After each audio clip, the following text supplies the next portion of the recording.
Dear viewers and friends, Vanakkam. During this COVID-19 pandemic situation, be careful, be safe in your home. If you want to go outside for any necessary activities, wear the mask without fail. You have to wear the mask like this. Don't forget. With that, I am going to start this session for you. So in this session, under nanobiotechnology, we are going to see about nanobiometrics properties. In that, we are going to see about the lipids, the very important biomolecules of the living system, and what is the role of these lipids as nano bricks and mortar. So let us see the session now. So in this session under nanobiotechnology, we are going to discuss about nanobiometrics. Under that, we are going to see about the lipids, the role of lipids as nanobiometrics. So introduction to the lipids.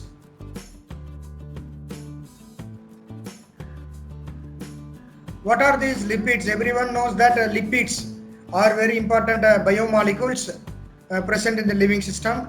So neutral fats or triglycerides are the main structures that can be used to create nanoscale level lipid particles. Nanoscale level lipid particles can be created or synthesized using neutral fats or triglycerides. So if you see the structure of a lipid, any lipid molecule, any lipid biomolecule, lipids are made up of fatty acids.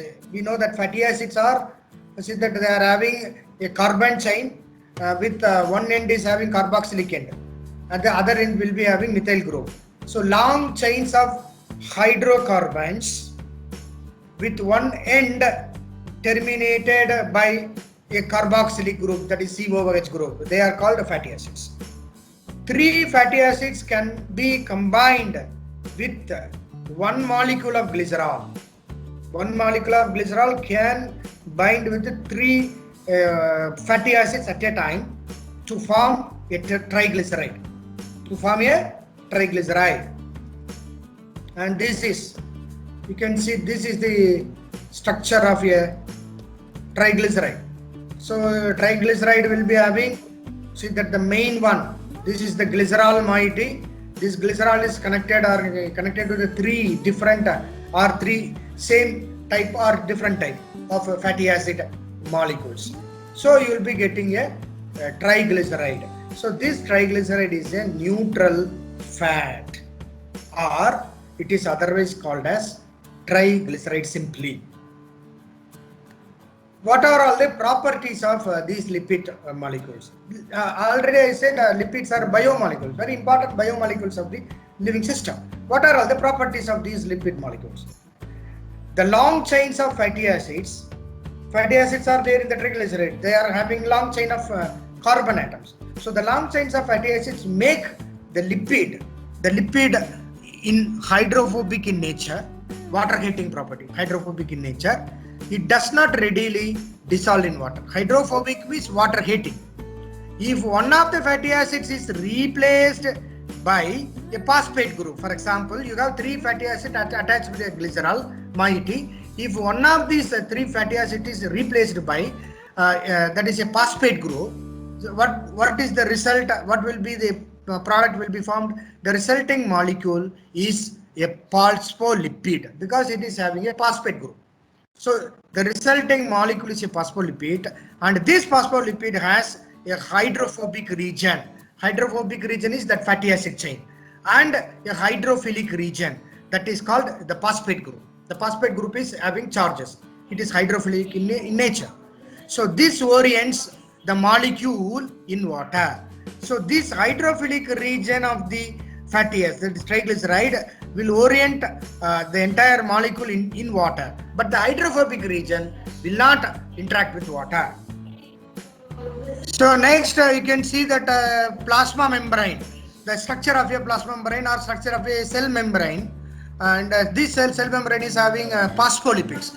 Already I told you what is a phospholipid. That will be having three, that is out of three fatty acids, one fatty acid will be removed, that will be replaced by a phosphate group, and you are going to get a phospholipid, and that phospholipid is there in the plasma membrane or cell membrane. So the phosphate groups in this picture you can see the balls, the ball-like structures, they are called phosphate groups. These ball-like structures are oriented toward the water parts inside and outside the cell. Here you see that this is outside the cell, and these phosphate groups are having hydrophilic property, water interacting property. Similarly, inside of the cell membrane, inner side, you are having another, again the phosphate group, ball-like structures are there. They are also hydrophilic in nature. But at the center, you can see that you are having both the fatty acids of this layer and this layer, because the plasma membrane is made of lipid bilayer. This is one layer, this is another layer, first layer, second layer. So the fatty acid groups of all these two layers are oriented here at the center, and this is hydrophobic in nature. So a plasma membrane is having made up of phospholipids, is having both phospholipid bilayer, is having both hydrophilic region, ball-like structures on both the sides. At the center, you are having hydrophobic region. And uses of lipids in nanoscience. So what are all the role of these lipids in nanotechnology? That is what we are going to concentrate now. So whatever we have seen is basically, that is the lipid molecules, their biomolecules and their properties and their structure, a triglyceride and its structure and properties, and these phospholipids produced from triglyceride, phospholipids are present in the plasma membrane of the cell. But what is the role of or uses of these lipids in nanotechnology or in nanoscience? In the nanoscience, the role of these lipids in the form of liposomes. What is this liposome? Liposomes are again made up of plasma membrane only. That is, it is the liposome is nothing but it is having the same structure of a phospholipid. So the liposomes are having balls of phospholipids, as I have shown you in the previous picture. Balls of phospholipids, they act as vehicles for the controlled delivery of substances. So here you see that the phospholipid liposome is having an inner core. Inside that inner core, you see that you can just entrap any molecule, and that liposome is going to act as a vehicle for the controlled delivery of those substances entrapped inside that liposome. So what are all the components can be entrapped inside a liposome?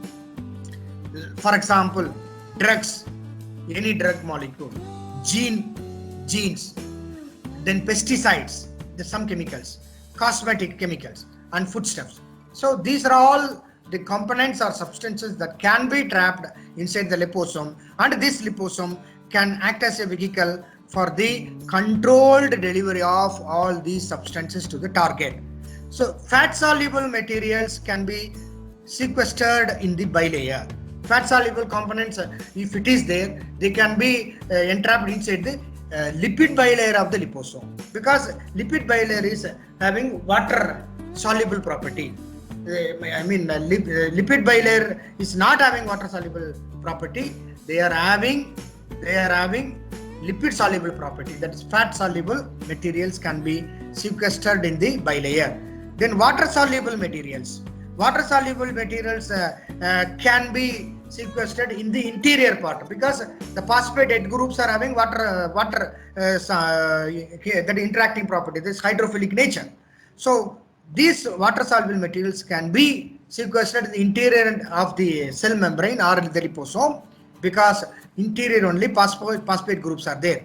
Then antibodies embedded in the phospholipid membrane direct the site of fusion of the liposome to the correct cells. So antibodies can be entrapped in the phospholipid membrane directly, and they can be directed towards the target. This is a typical liposome which is used in nanoscience or nanotechnology. A liposome, see the structure of the liposome. It is the lipid bilayer. It is nothing but it looking like a plasma lipid bilayer of a plasma membrane. It's a typical plasma membrane. Lipid soluble drug molecules, if anything is there, they will be trapped here in the lipid bilayer only, because this lipid bilayer is having hydrophobic properties there. Then drug molecules or any crystallized molecules, they can be trapped inside this aqueous fluid layer at the center. This is the aqueous fluid layer where drug molecules can be entrapped. Here you are having on the surface of the phosphate group of the plasma membrane or the liposome membrane a protective layer of polyethylene glycol. Polyethylene glycol layer, it's a protective layer which protects this liposome. And suppose if we want to transport some antibodies, that is also possible through these liposomes. Antibodies can be entrapped in the phosphate group here, the phosphate head groups of the plasma membrane. They can be entrapped there. So that phosphate group is used to transport or deliver the antibodies attached here, this antibody. So this is the role of the liposome in nanotechnology or nanoscience. Liposomes are highly useful in the transport or the delivering of these molecules to the target cell. Here you can see a liposome gel which is used. This is a liposome gel container. So this liposome gel is produced by a company, Colos, the product of a company, Colos. This liposome gel is highly useful in nanoscience. All of the active principles of the gel are extracted from ginkgo biloba. Ginkgo biloba, it's a product from that only the liposome gel is produced.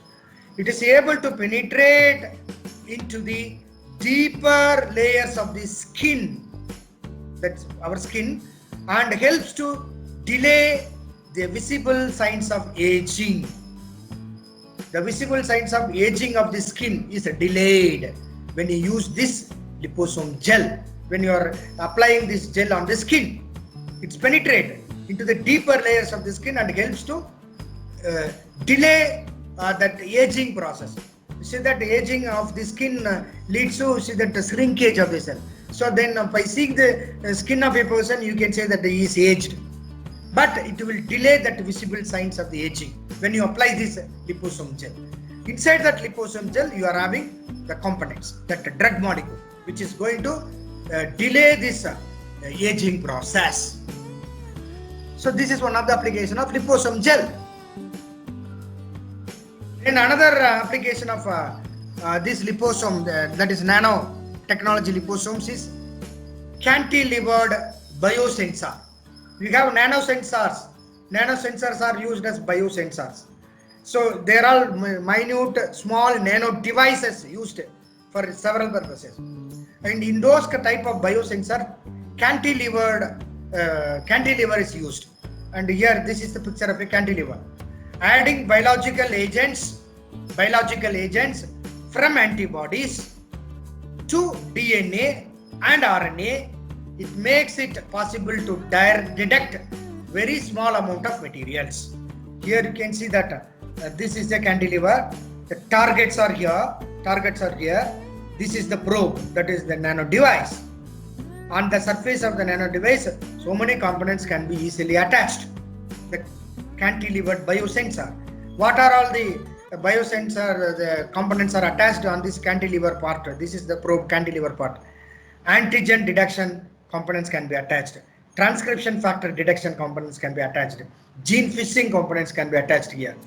And DNA hybridization components can be attached. So that all these processes can be easily done. The targets will come and bind on this cantilever. So this is one of the role of cantilevered biosensor in nanotechnology. And here the role of again these kind of you see that components like lipid molecules used as one of the important products is in the mobile. The mobile, you are having carbon structures. In the mobile circuits, you have carbon structures like this. These are all carbon atoms. They are joined together and it makes a shape like this. Carbon atoms, nanocarbon atoms. They are called nanocarbon atoms. So here in the first two picture, you can see a molecular wheel. This is the molecular wheel. This is the molecular wheel. The turning can be seen in the rotation of the blue dots in the top two frames. See that when these carbons are rotating, it is the rotation of the turning part of this tube happens. Rotation happens because that nanocarbon tubes rotate firstly, where nanocarbon structures are used. And you see that surrounding that lipids are there. Then the molecule is made from multiples of a hydrocarbon called a hydrocarbon which is attached with fatty acids, and it forms a structure like this, and that structure is called tryptosine. Tryptosines. This tryptosines is one of the hydrocarbon formed with the help of see that lipid bilayers. The lipid layers, they are made on the circuit, that mobile carbon circuit, nanocarbon.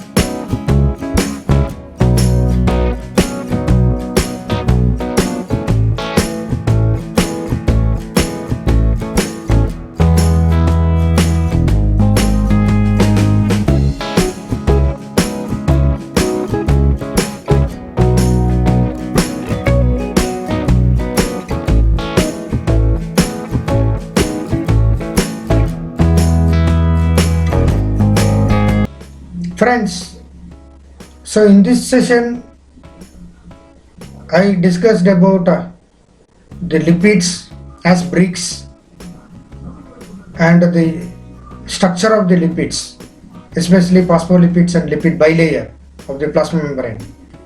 Then we discussed about the properties of the lipid, then the role of a lipid as a bricks and mortar, and how for this lipid is used inside the cell as a small, that is especially very nano bricks for building very important components. So with that, I am going to stop this session.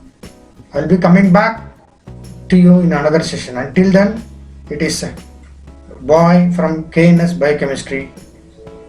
Be safe in your home. Thank you one and all. Namaskar.